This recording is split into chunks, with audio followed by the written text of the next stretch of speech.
Griffinwood Press presents The Book of Bones, written by David Wood, narrated by Jeffrey Kafer. Chapter 1. "You've got to be kidding me." Uriah Bones Bonebrake stared at the dashboard of his Dodge Ram 1500 pickup truck, watching as the arrows on the speedometer fell while the RPMs redlined as he stepped down on the gas pedal.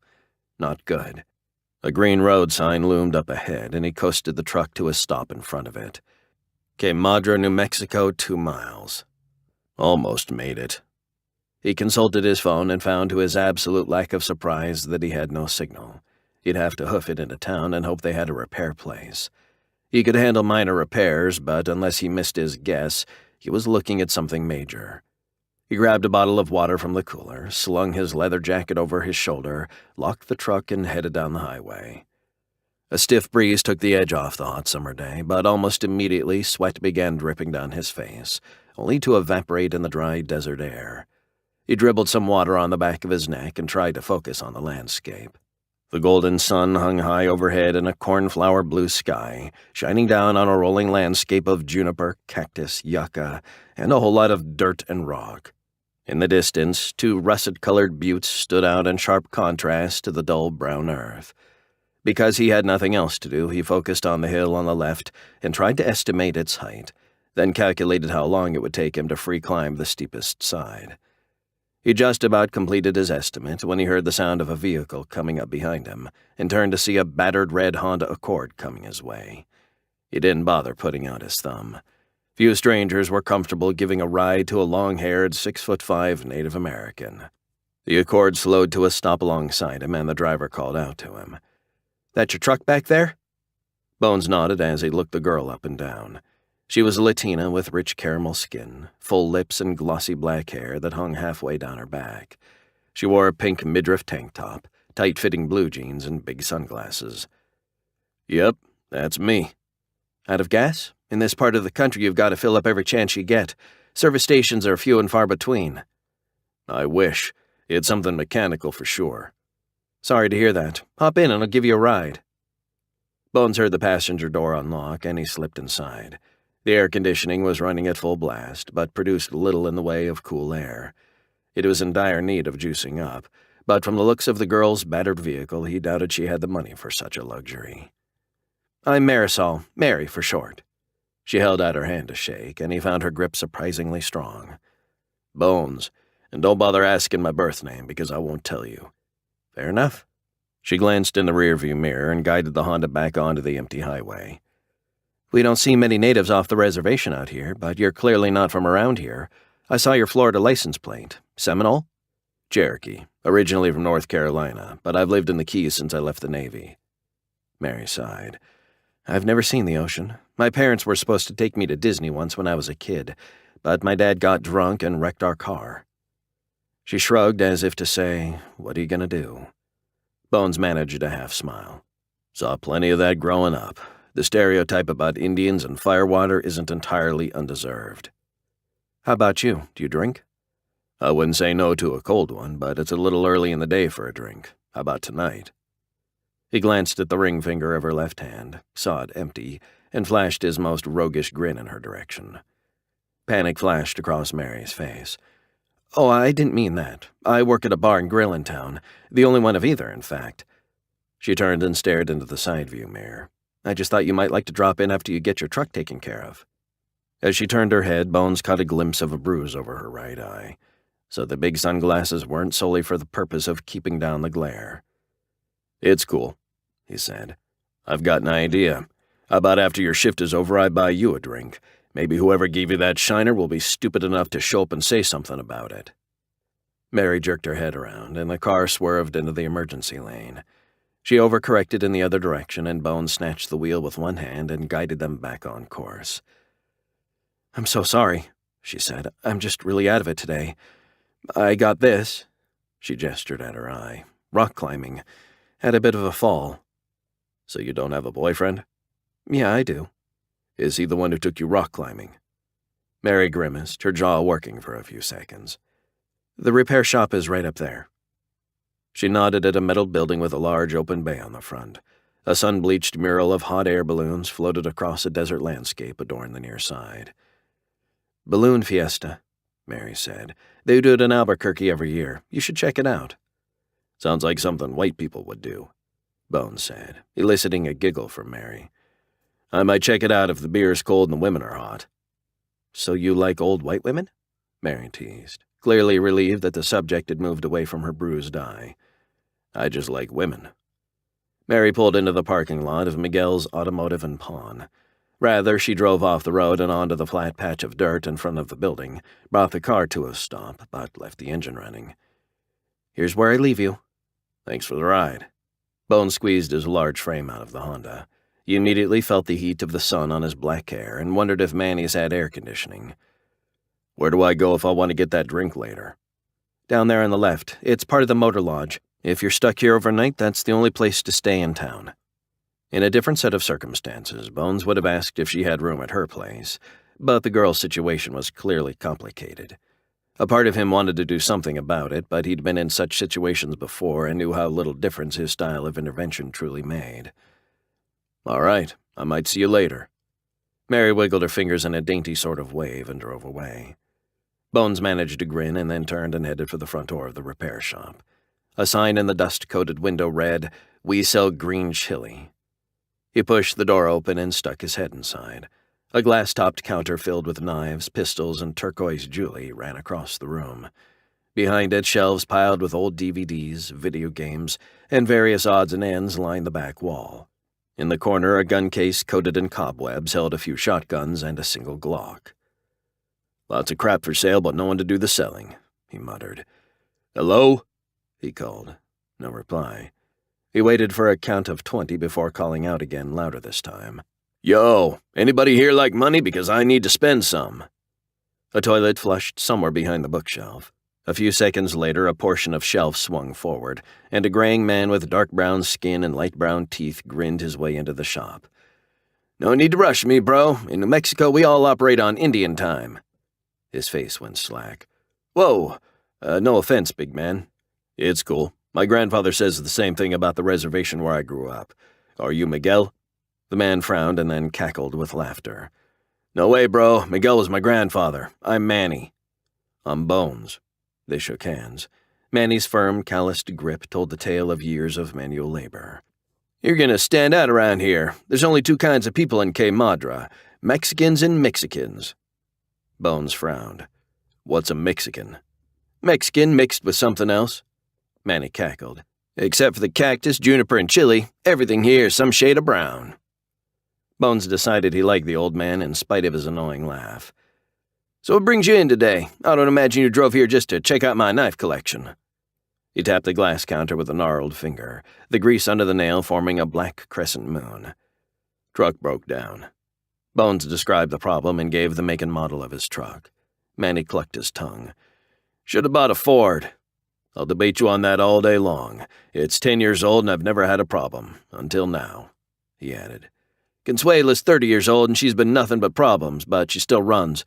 Come on, we'll get your truck." Consuela was a battered Ford pickup whose brown paint blended seamlessly into the landscape. Manny kept up a steady stream of chatter about the menu at the Blue Corn Grill where Mary worked. He recommended the cheese quesadilla primarily because he had his doubts about the meat served up at the town's only diner. "You ever see a roof rat? Grande. Everybody's got them. My place has got them. The motor court's got them, but Blue Corn? No roof rats. Think about that. Where do they go?" "Into the burritos?" Bones guessed. "Bingo." Bones vowed to stick to beer and chips until he got back onto the road. Half an hour later, after towing Bones' truck back to the shop and giving it a quick inspection, Manny delivered the news Bones had feared. "You dropped your tranny, bro." Under a different set of circumstances, he would have turned that phrase into a perverse joke. But when it meant he had to pony up the cash for a new transmission, humor was in short supply. There went most of what he'd planned on spending in Vegas. "How soon can you have it ready?" Manny considered the question. "I can get the parts day after tomorrow. I can have the work done the next day, assuming my nephew's sober enough to help me." Bones resisted the urge to roll his eyes. This was, after all, the smallest of small towns. Looks like I'll be hanging around town for a few days. Any suggestions on how to kill time? Manny shrugged. I think the Motor Inn has HBO. Bones gathered his belongings, thanked Manny for his help, and headed off down the road toward the Motor Inn. The heat rising up from the asphalt shimmered, giving the town a slightly out-of-focus quality. 1 hour ago, he'd been on his way to Sin City to reconnect with an old flame. Now he was facing 3 days of zero kicks on Route 66. Sometimes life sucked. Chapter 2.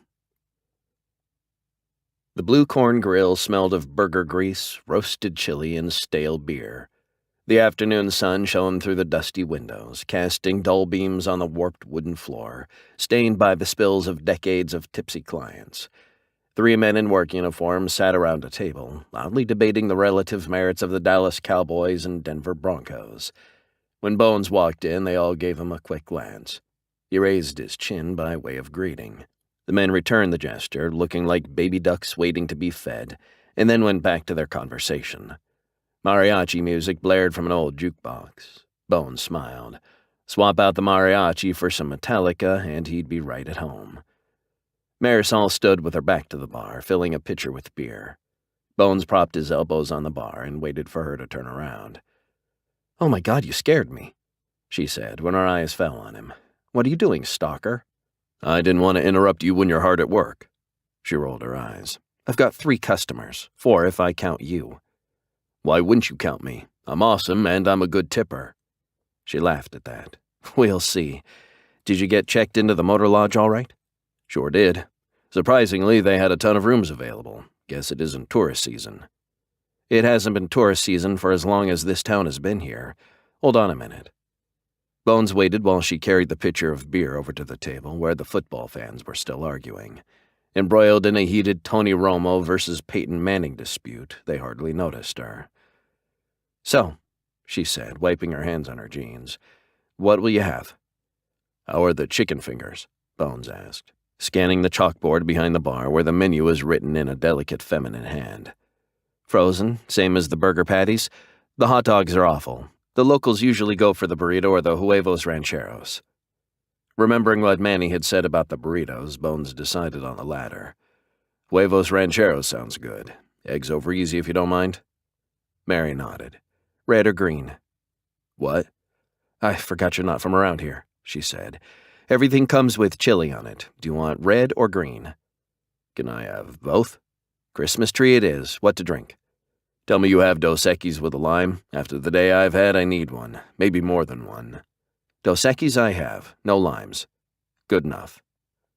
Bones accepted the ice-cold bottle, chose a table close to the bar, and took a seat. He rocked back, stretching his long legs out, and gazed out the window.